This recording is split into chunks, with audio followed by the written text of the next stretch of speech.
बिस्मिल्लाहिर्रहमानिर्रहीम। अच्छा भाई, a toy rocket consist of a container of water and compressed air as shown in figure 3 point. अच्छा, water is pushed vertically downward, मतलब यहाँ से निकल रहा है। Water is pushed vertically downward, यहाँ से बाहर आ रहा है वो, through a nozzle by the compressed air. ठीक है। The rocket moves vertically upward.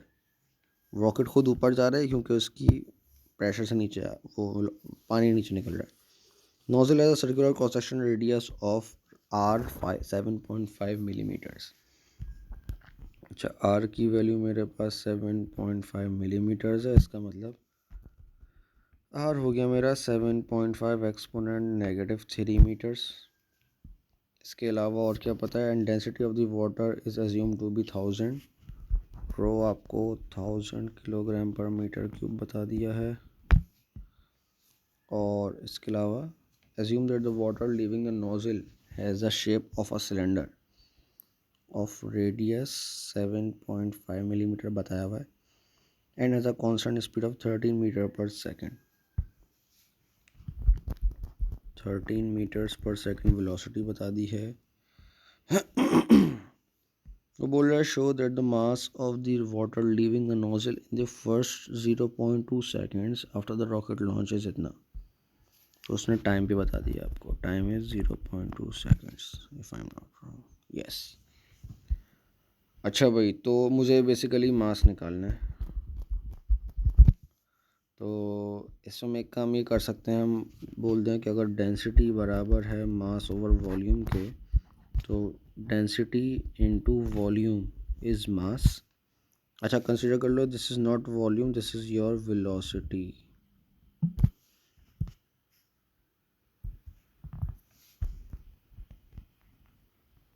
ये आपकी बेटा वेलोसिटी है। अच्छा, तो डेंसिटी तो मुझे पता है, डेंसिटी का फॉर्मूला लगाने की कोई ज़रूरत नहीं। डेंसिटी एज इट इज़ मुझे पता है 1000 इंटू वॉल्यूम। अच्छा, वॉल्यूम होता है एरिया इंटू हाइट और एरिया इंटू लेंथ, कुछ भी लगा लो। यहाँ पे area into height is equals to mass कर दिया मैंने। अब जब ये बात कर रहा है सिलेंडर की, तो सिलेंडर में मेरे पास सिलेंडर का एरिया, या फिर अगर मैं वॉल्यूम की बात करूँ सिलेंडर के, तो ये सिलेंडर का जो सरफेस एरिया होता है that is your basically your ये सर्कल होता है ये। तो मैं यहाँ पर तो पाई स्क्वायर लगा सकता हूँ इस एरिया की जगह पर। ये हो जाएगा pi into r square. Height इसकी मुझे नहीं पता ये वाली, लेकिन मुझे एक और चीज़ पता है, मुझे इसकी वेलोसिटी पता है दैट इज़ 13 मीटर पर सेकेंड और टाइम टेकन इज़ 0.2 सेकेंड्स। अब अगर मैं स्पीड का फॉर्मूला लगाऊँ तो होता है डिस्टेंस ओवर टाइम। तो स्पीड इनटू टाइम से मेरे पास डिस्टेंस आ जाएगा और वो डिस्टेंस ये वाला कवर्ड होगा। तो इसीलिए मैं अब हाइट की जगह पर,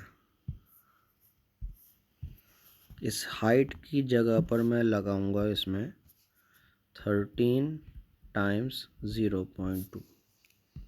तो ओवरऑल जो बन जाएगा मेरे पास वो ये बनेगा 1000 इंटू पाई टाइम्स 7.5 एक्सपोनेंट -3 का होल स्क्वायर, ये एरिया आ गया, इंटू 13 इंटू 0.2। इससे आई होप मास तुम लोग निकाल लोगे आराम से, वैल्यूज़ को बस मल्टीप्लाई डिवाइड करना। पार्ट 2 पे the change in momentum of the mass of water in B1 due to leaving the nozzle. वही मोमेंटम का चेंज है, change in momentum is mass times change of velocity. अब क्योंकि मास मैंने निकाल लिए, ये वही वाली बात है कि मेरे पास जो अगला पार्ट है वो इंडिपेंडेंट ऑफ पार्ट 1 है। सो कंसीडरिंग अगर आपको पार्ट 1 नहीं भी आ रहा तो आप पार्ट 2 आराम से कर सकते हो, तो इंशाल्लाह इसमें कोई मसला नहीं होगा। अब फॉर्मूला अगर यही लगेगा इसमें तो P is equals to mass में निकाला हुआ है, मैंने निकाला हुआ नहीं तो मुझे पता है दैट इज 46 किलोग्राम्स आ रहा है। और due to leaving the nozzle, nozzle को लीव करूँ तो इसका मतलब ये है कि इनिशियल वेलोसिटी तो कुछ है लेकिन फाइनल ज़ीरो होगी, या निकलते वक्त ज़ीरो है और फिर जब निकल जाएगी तो कुछ वेलोसिटी आ जाएगी उसमें। तो 46 इंटू 13 कर दो, जो वैल्यू दी हुई है ये वाली, ये रही 13। तो बेसिकली ये 46 इंटू 13 हो जाएगा, जो भी आ रही है वैल्यू मेरे पास। तो ये तो बिल्कुल बेसिक सवाल हो गया ये वाला। अच्छा,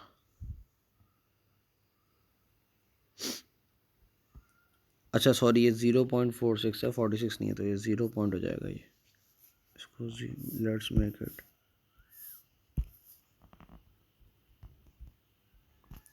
टाइम्स वेलोसिटी, तो ये बन गया 0.46 इंटू 13, जो भी वैल्यू आ रही है निकाल लेना। अब वो बोले the force exerted on this mass of water by the rocket. तो फोर्स का तो फॉर्मूला ही होता है change in momentum over time, you know the time, सारे प्रोटोकॉल्स पता हैं। 0.46 इंटू 13 जो वैल्यू है ये ओवर टाइम दैट इज़ 0.2, इससे आपके पास फोर्स आ जाएगी।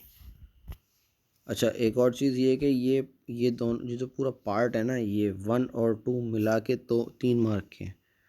तो डोंट गेट कन्फ्यूज कि मैं इतना सारा काम करूँ, एक इतना सा काम करूँ 1 मार्क के लिए, तो दैट इज़ रॉन्ग।